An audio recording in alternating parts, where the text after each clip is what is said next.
Before we begin the show, we welcome a new patron to the adventure. Thank you to JR for becoming a Scholar of the Sage. The fantasy audio drama podcast is a very niche genre. There's not a lot of people who know about it. If you're enjoying our show, please share it with a friend. Every listen helps keep this story alive. And if you have the means, consider supporting us on Patreon. Join our community and get exclusive content, or find us on social media by searching for The Supportive Sage. Now relax and enjoy The Hound and the Halflings Part 2.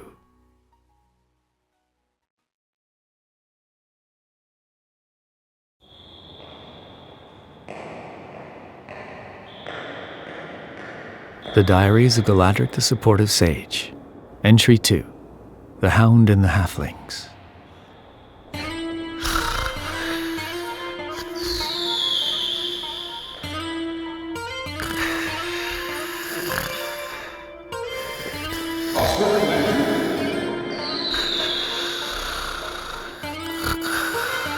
Master Galádric!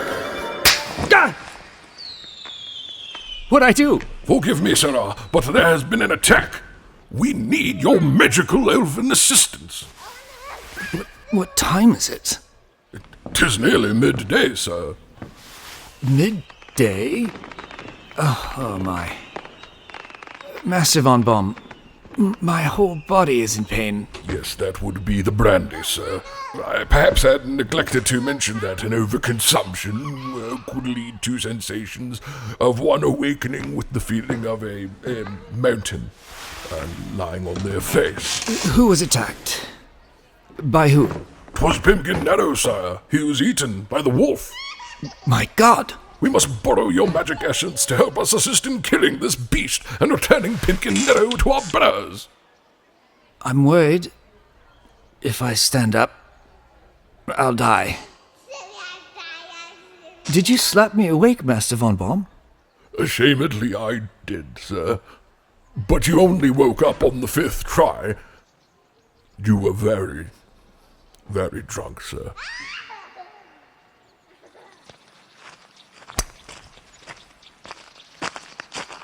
Dr. Pemberton!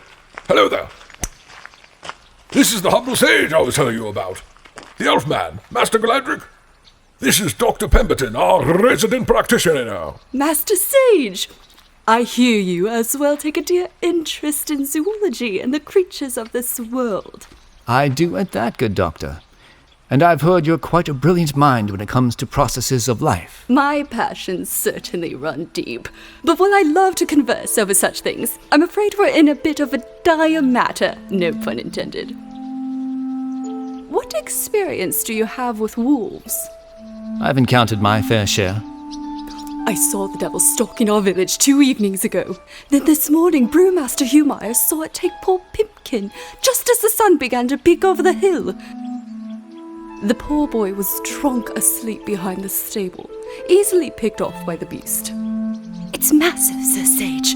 I saw it and HOUND confirms it. Sounds like a dire wolf. It was bigger than a dire wolf, Sir Sage. It was unlike any wolf I'd ever seen, at least in as modest surroundings as these. It had a wiry coat and a lean build, and it was tall, very, very tall, and it looked at me with emerald green eyes. And they shone. What's your thinking then, Doctor? I was very well about to ask you the same question. Instruct a watch be put on the village in shifts, and inform the people to travel in groups and remain vigilant. The ugly silver lining is the beast just fed. He won't be out to hunt for at least another eve. But I do fear we may be dealing with something more than a wolf. Which way did it dart after HOUND saw it take poor Pimpkin? Across the field, into the North Wood, they said. 'Tis a place of great beauty, Sir Sage.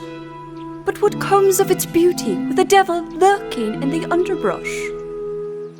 Doctor, do you have anything for morning after afflictions? For your unmentionables or for spirits? Spirit. I realize I didn't word that exactly. I'm not feeling well. Whisper fed you ancient elven brandy. Come to my burrow. I can give you tempest leaf to keep some breakfast down. but you'll still feel like you got kicked by a stone troll.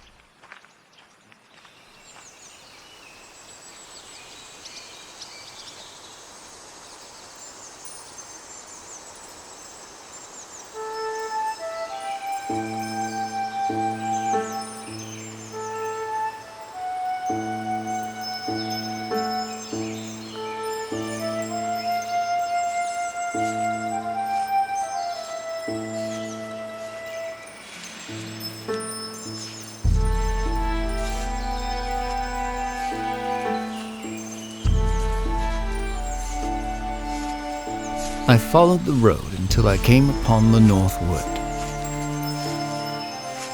This place feels like magic, but I'm unsure if any lives here. It is overgrown and serene, and I find peace in this wood. A warm welcome considering the absolute vile condition I'm in. What would bring such a terror to such a peaceful place?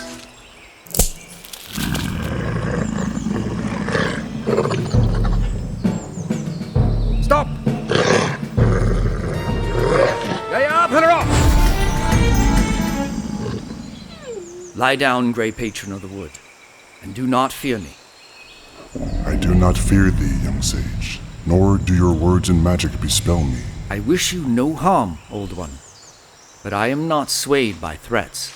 I doth not threaten thee, Sir Sage. I merely speak plainly in hopes of easing both our stresses. Would thee mind facing thou palms outward, Master Sage?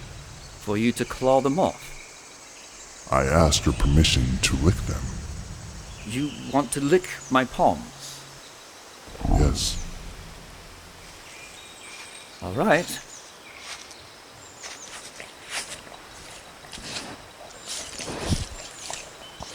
All right. Wait. Just a moment now. Oh my. Oh my. Have thou affliction ceased? Oh my. Good gracious. I say, yes. Yes, they have. I thank you dearly, Sir Wolf. My name is Chrysages. I am Professor Galádric, the supportive sage. Good tidings to you, Professor Galádric. I know there is truth in your words, O great Chrysages. And yet, I mustn't forget the mortal sin of consuming poor Pimpkin Nero, who only celebrated his 30th birthday last night. Pimpkin? Lo, when a name is revealed, I am sorry about that.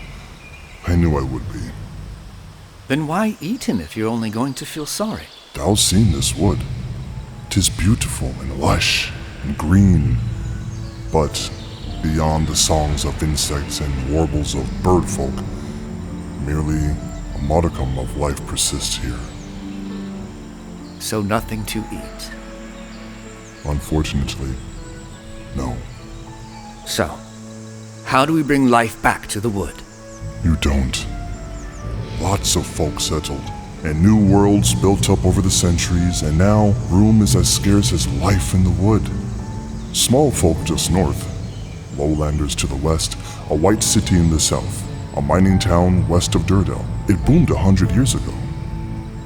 After that, the elk people left, and then the rest of the living wood, including my family. Well then, we'll just have to help you move on. Find your family.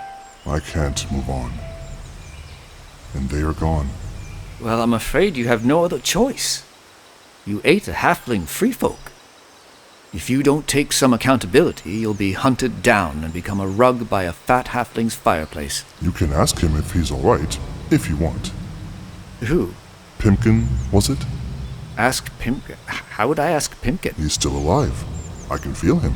He's alive! I managed to swallow him whole. I think he had gotten into a butter churn while inebriated because he went down like a greased lamb. Pimpkin! Pimpkin Nero, can you hear me? Yes, sir. I can hear you. Are you all right in there? Yes, I'm all right. You're all right! Yes. No broken bones, no wounds. Nope. This animal, whatever it is, just swallowed me quite gently. It's a wolf. Oh gosh. Oh gosh. Have you tried regurgitating him? I have, but he's been swallowed too deep, I'm afraid. Pimpkin, Yes, sir? we're going to get you out. Okay. You're all Who are you? right. I'm Galádric, the supportive sage. Nice to meet you. You're all right in there, yes? Yeah. I'm... Actually, it's pretty smothering in here. It's wet and hot, and I'm having a hard time breathing. I understand. Air does not go in the tummy. Yes, that's right. What would you like to do, Master Sage? Follow me back to the halfling village. We're going to get Pimpkin Narrow out of your tummy. You've got to be out of your mind! We can do it in the party area. We can line up the tables into one big operating table. There's plenty of lighting for when night falls, and you know he won't fit in any of the burrows. You want me to perform in operation? I've never performed before, let alone on a wolf, the size of a bloody house. We must do it to save Pimpkin. How are you so sure he's still alive? I'm alive, Doc. Just squished a bit. Good gracious. You are a most brilliant scientist, Dr. Pemberton. You told me yourself, yes, Master Von Baum? Well, I did truly, sir, and in truth I did, sir. Why doubt your own brilliance when a life is at stake? And all while doing this, outside, at night, I have to make sure the wolf lives. It would be greatly preferred. And most appreciated. Oh, clean my tools.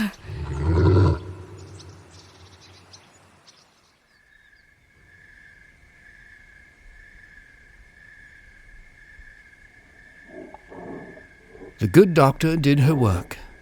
A few shaky moments, but I made sure I stood by her to keep things steady. We gave Chrysagus a generous helping of yuproot, putting him asleep and at ease. We have been able to talk to Pimpkin for the majority of the procedure. However, I fear we may be losing time, as we haven't heard from him in... Breathe, boy! Breathe! My God, good show, Doctor. Take this spit-covered trunk and get him cleaned up and looked after. Are you all right, my friend? Who are you? Galádric. Oh, right. Nice to finally put a face to the name. Pimpkin love, come with me. I'll get you cleaned up. There's holes in my clothes. He was just digesting your love. Come on. Thank you, Madam Matilda. Doctor, can we have Chrysagus sewed and cleaned up by morning? Why should we do this? Because he's put himself at risk to give Pimpkin a second chance. And he is in quite a rough patch in terms of finding his next meal. Must my patience and expertise be stretched so thin, Sir Sage? Why not include him as the village guardian in exchange for food? This is absurd. This wolf was hunting us yesterday, and now you want us to make it our pet. Not a pet, a companion. I will sow and save this wolf, my Lord Sage. But after that, he's yours to deal with. And he can't stay here.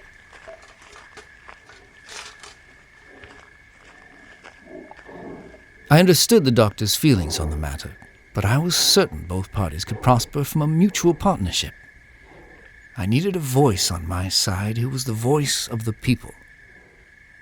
I needed the sway of affluence.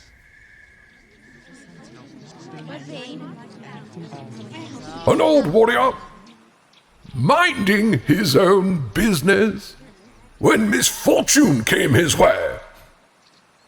Lost, alone, hungry, tempted. Yes, he ate our boy, Pimpkin. Sweet, sweet Pimpkin. But he also gave him back, didn't he? We cut open his belly and ripped our friend out back to life. Didn't we? And so I ask to you all today, my humble fellow citizens of Noakleaf, why, after having been through so much together, would we not want to seek a partnership with this great beast? Yes? Therefore, as residential custodian, I believe I speak for everyone when I request to you, Chrysagus, Great Wolf of the Northwood, would you accept our invitation to join us half-folk in our humble village of Noakleaf as guardian and as friend, in exchange for food and, food, for we would most graciously appreciate your invaluable partnership.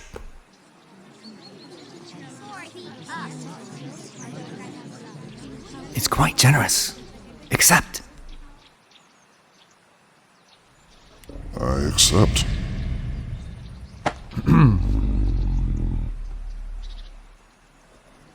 Humbly and graciously. Oh, well done. Well done to all.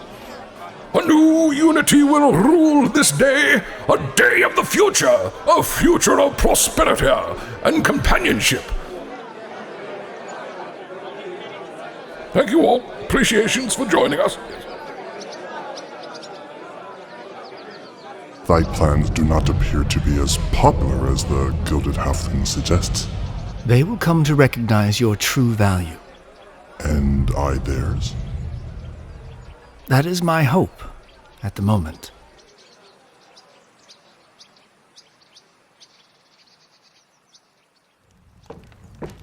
Come on, love. Mabel needs to be walked. No. Come on, love. I don't want to do that. I want to play. Noble, my son. What is wrong, my love? He's afraid the wolf is going to eat Mabel. The wolf will do no such thing, Noble. I swear by it. No. Do you want to go read with Mummy instead? And Daddy and Mr. Galádric can walk Mabel around the house so she won't get eaten? Yeah? Okay. I want to hear that. All right, Master Sage. Let's go walk this pig.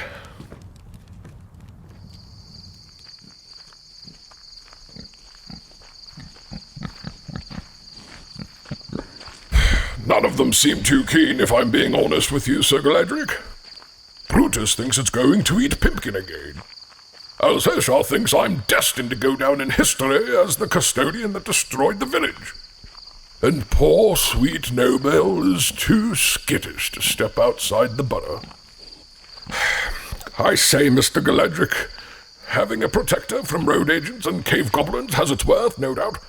But I'm beginning to worry this favor you've asked of me may be more than I have bargained for.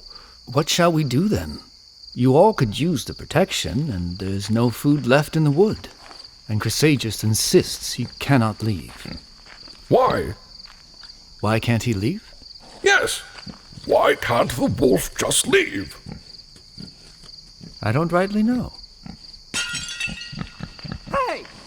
Get out of here! You come back and I'll stick you with my fire poker! This village, this burrow, is crammed tight. No place to lie down, no place to stretch, not without getting in someone's way. Everywhere I turn, I find a new face with contempt written all over it. Whether they forgive or forget or not, I do not fit in this place, Master Galádric. Then why not leave, Chrysagus? I already told thee, I cannot leave the wood. Yes, but why?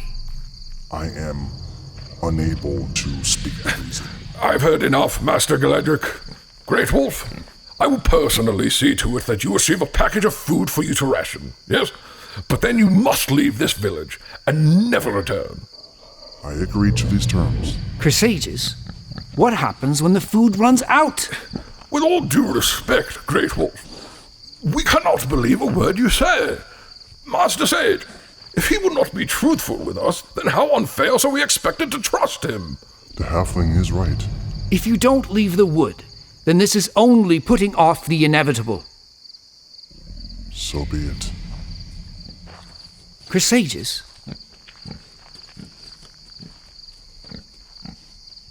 Yes? What? Yes?